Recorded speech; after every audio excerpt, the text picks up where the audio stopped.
Ladies and gentlemen, good evening. We're going to have a good show for you tonight.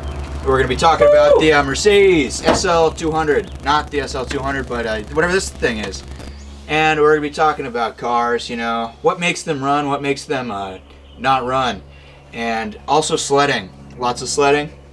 But first I'd like to I'm on the street, okay? And I'm standing outside a fancy restaurant, or I'm standing outside of like a shitty restaurant, and out comes a man, not the chef, but just a man, and he has on his hip a platter of food with one of like those metal domes over it, and he says, "Sir." I say, "Yes, sir." And he says, "Sir, I have a plate of food here. Would you like this plate of food?" And I say, "Perhaps. What is it?" And he says, "Well, I can't show you until you accept it, but I'll tell you what it is. It's a plate of rotten fish heads. You know, the heads of fish, and they've got flies around them, and it smells really bad, and it doesn't taste very good." I'd say, "No, thank you, sir. Maybe my friend here will like that. Offer him some, but don't tell him about it." And you know, my friend would be in for a really, really awful surprise, I think, because you know, once you accept food from a stranger, you have to eat it, and he's not going to have very much fun eating that dish, as if he has any taste buds like mine. But when this strange man reveals the dish to my friend, he lifts off this dome, you know, this metal dome, and instead of what I think are rotten fish heads, or what I think would be rotten fish heads, are it's just a piece of pizza. Just a slice of nice New York pie.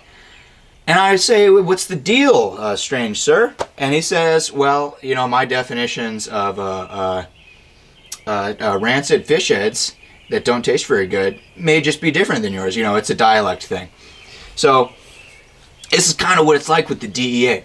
See, they had the Controlled Substances Act, and under that Controlled Substances Act, they designated a lot of stuff, a lot of rules, and maybe you voted on those, maybe you didn't.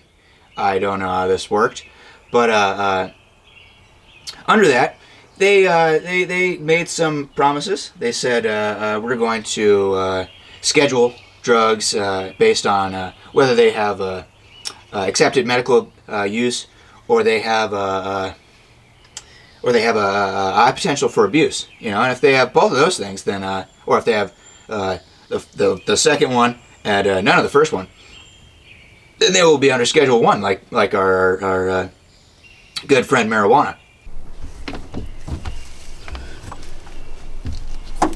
As I was saying, yeah, it really pisses me off. It's like, I don't know what it's like. Oh, that's a lot better. This is supposed to be the drug act of the people. That's supposed to be for the people. They should really leave their tomfoolery out of it. I say we should take a closer look at what these definitions are. And it just makes me so goddamn angry to think that these bureaucrats are defining the parameters of what is supposed to be the drug scheduling system of the people in terms that no ordinary person would use. Okay? But high potential for drug abuse, high potential for abuse, you know, being attributed to a drug. What they consider to be high potential for abuse, it's whack. It's way out of line, right? In the original paper, in the original Controlled Substances Act of 1970, they actually don't define the term abuse.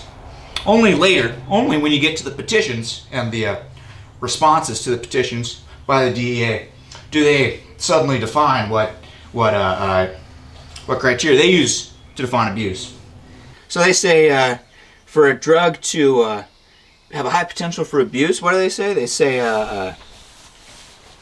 it has to be used on a wide scale, okay? Which marijuana is. So is milk. And people have to use it without a prescription. they have to use it under their own volition. And same's true with milk, but they're not outlawing milk here. I see all these doctors prescribing marijuana in various states, and I hear that 54% of doctors across the nation in this survey that was committed, was asked of doctors, and it took the results in it and it quantized them in a percentage form, and 54% of them said that it's all right. And so, what's up with that? That seems like accepted medical use, and they've got all these prescriptions. But it's a dialect thing, and the DEA they've got some strange criteria for defining. It's weird, but it was the criteria were found to be kosher by a judge. It was taken to court, and they did say, "This is cool. Yeah, this is fine to be considered criteria for evaluating whether a drug has medical use." But I don't think the public would agree. I don't think that's what anybody thinks of when they think of medical use. And there's another reason too. It's that the DEA looks to the body of research to evaluate whether a drug has accepted medical use. They look at one thing, for example, is they want to know whether a drug's chemistry is completely understood.